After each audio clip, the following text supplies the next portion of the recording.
Less than 72 hours ago, Iran crossed a line that has not been crossed in decades.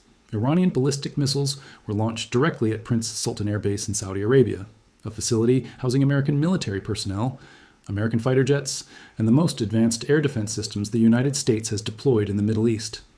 The missiles screamed through Saudi airspace, at speeds exceeding engaged interceptors fired, and for the first time since this regional crisis began, Iran deliberately targeted a base where American troops sleep, eat, and operate every single day. This was not a symbolic strike. This was not a warning shot. This was a calculated military attack on American forces on Allied soil, and the next few minutes will show you exactly why this changes everything. Over the next 12 minutes, I'm going to break down the weapons Iran used, the defenses that stopped them, and the strategic message Tehran just sent to Washington and Riyadh simultaneously. You are going to see satellite imagery the mainstream media has not shown you. You are going to understand why this single strike represents the most dangerous escalation in U.S.-Iran relations since 2020, and you are going to learn why Saudi Arabia, the country that just got attacked on its own territory, might be more afraid of defending itself than of letting it happen again. Because what I am about to show you is not just about one missile strike. It is about a regional security architecture that is collapsing in real time. Let's get into it. Here is what we know. On the night of the attack, Iranian forces launched multiple ballistic missiles towards Saudi Arabia. The primary target was Prince Sultan Air Base, located approximately 115 kilometers southeast of Riyadh in the Al-Kharj region. This is not just any military facility. Prince Sultan Air Base is the largest American military installation in Saudi Arabia. It houses over 2,500 U.S. Air Force personnel. It hosts F-15 Strike Eagles, F-22 Raptors KC-135 refueling tankers, and Global Hawk surveillance drones. The base has been the operational hub for American air operations across the Middle East since the 1990s. When the U.S. military conducts strikes in Iraq, Syria, or Yemen, many of those missions originate from Prince Sultan. The Iranian missiles were identified as medium-range ballistic systems, likely from the K-Bar, Shekin, or Ahmad families. These weapons fly at altitudes exceeding 100 km during their mid-course phase and reach terminal velocities between Mach 4 and Mach 7 on descent. They carry warheads weighing between 500 and 750 kilos of high explosive. According to Saudi defense officials, the missiles were detected shortly after launch. Saudi Arabia's Patriot missile defense batteries, along with American systems stationed at the base, engaged the incoming threats. At least one missile was intercepted over the Al-Kharj area several kilometers from the base perimeter. Debris from the interception fell in open desert. No casualties were reported, no damage to base infrastructure was confirmed. But let's talk about why Iran chose this target, because this was not random. Prince Sultan Air Base represents everything Iran wants to eliminate from the region. It is American military power projected deep into the Gulf. It is the logistics node that enables U.S. air dominance. It is the facility that hosts the reconnaissance assets tracking Iranian military movements 24/7, and it sits on Saudi soil, which makes every operation launched from it. A reminder that Saudi Arabia is America's ally, not Iran's. The base was originally constructed during the 1990s as a replacement for facilities lost when the U.S. withdrew from Saudi bases after domestic political pressure. It cost over $1 billion to build. The runway can handle the heaviest American cargo aircraft. The hardened aircraft shelters are designed to survive near misses from conventional munitions. And the air defense network surrounding it includes Patriot PAC-A3, batteries, THOAD launchers, and integrated early warning radars. This is one of the most defended pieces of real estate in the entire Middle East. Iran just fired ballistic missiles at it. Anyway, that decision tells you something critical.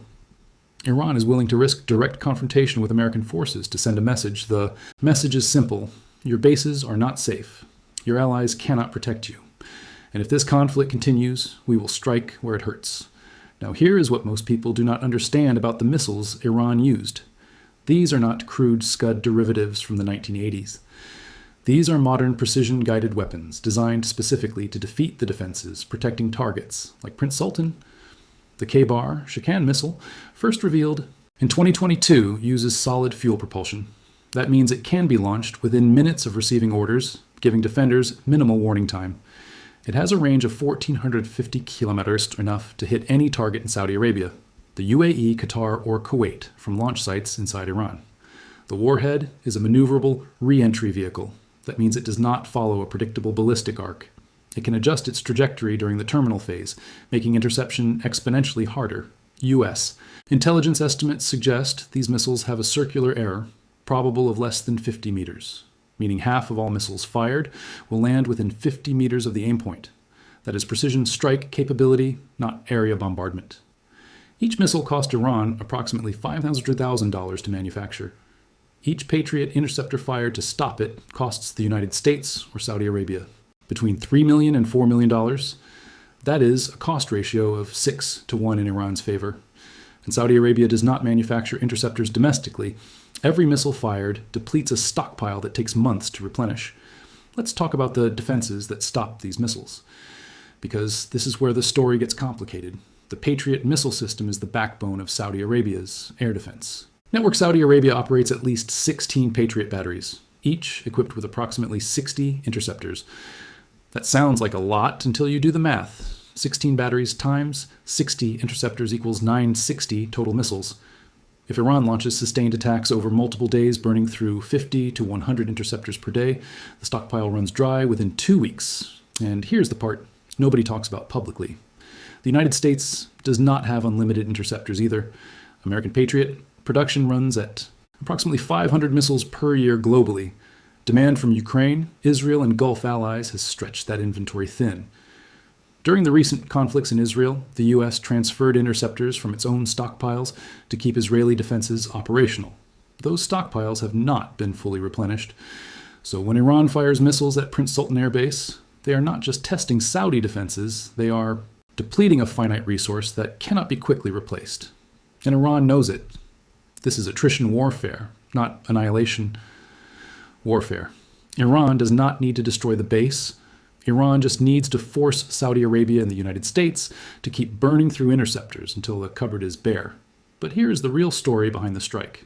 And this is what keeps defense planners in Washington, Riyadh, and Tel Aviv awake at night. Iran did not just attack a base. Iran attacked the credibility of the entire U.S. security guarantee in the Gulf. For decades, the deal was simple. Gulf monarchies host American bases, buy American weapons, and align their foreign policies with Washington. In return, the United States defends them from external threats, primarily Iran. That deal just got stress-tested. Iran fired ballistic missiles at American personnel on Saudi soil. The defenses worked this time, but what happens next time? What happens when Iran fires not 3 missiles, but 30? What happens when they combine ballistic missiles with cruise missiles and drones, saturating defenses from multiple vectors simultaneously? What happens when interceptor stockpiles run low and Saudi Arabia has to choose which targets to protect? And here is the question that terrifies Saudi leadership. What happens if American troops start taking casualties? Because if Americans die in a missile strike on Saudi territory, the political pressure in Washington to either escalate massively or withdraw entirely becomes overwhelming.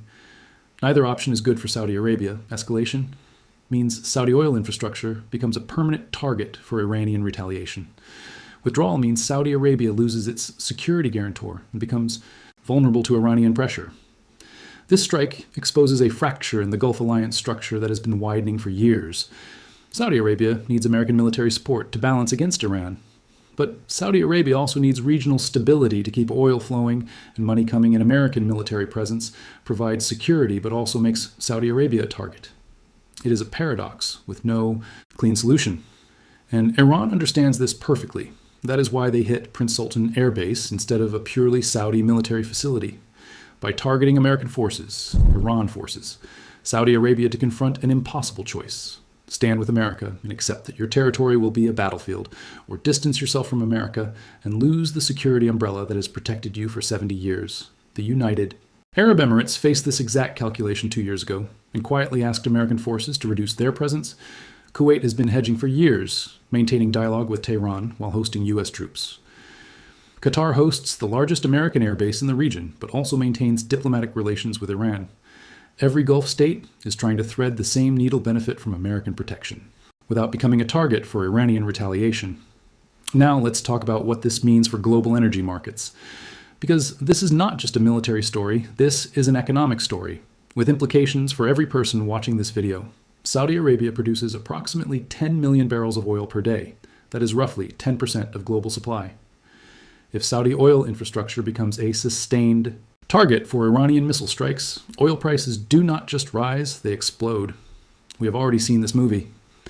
In 2019, Iranian drones and cruise missiles hit Saudi Aramco facilities at Abqaiq and Khurais, temporarily knocking out 5.7 million barrels per day of production. Oil prices spiked 15% in a single day, the largest daily increase in decades. That was one strike. Imagine sustained campaigns over weeks or months. $150 per barrel oil, $6 per gallon. Gasoline in the United States. Inflation rates hitting double digits. Recession risks spiking globally, the economic consequences ripple outward from the Gulf to every corner of the planet. So here is where we are. Iran just fired ballistic missiles at American military personnel stationed in Saudi Arabia. The defenses worked this time, but the precedent is set. Iran has demonstrated both the capability and the willingness to strike U.S. forces on Allied soil. Saudi Arabia has to decide whether hosting American troops is worth becoming a target. And the United States has to decide whether defending Gulf allies is worth the cost in money interceptors and potentially American lives. This is not a one-time event. This is a new pattern. And the next strike could come tomorrow, next week, or next month. The question is not if Iran will strike again. The question is whether the defenses will hold when they do. Share this video with everyone who thinks this conflict is contained. It is not contained. It is expanding. And Prince Sultan Air Base is proof. What do you think happens next? Does Iran escalate further? Does Saudi Arabia ask American forces to leave? Drop your thoughts in the comments. And if you want to stay ahead of these developments, make sure you are subscribed. I will see you in the next one.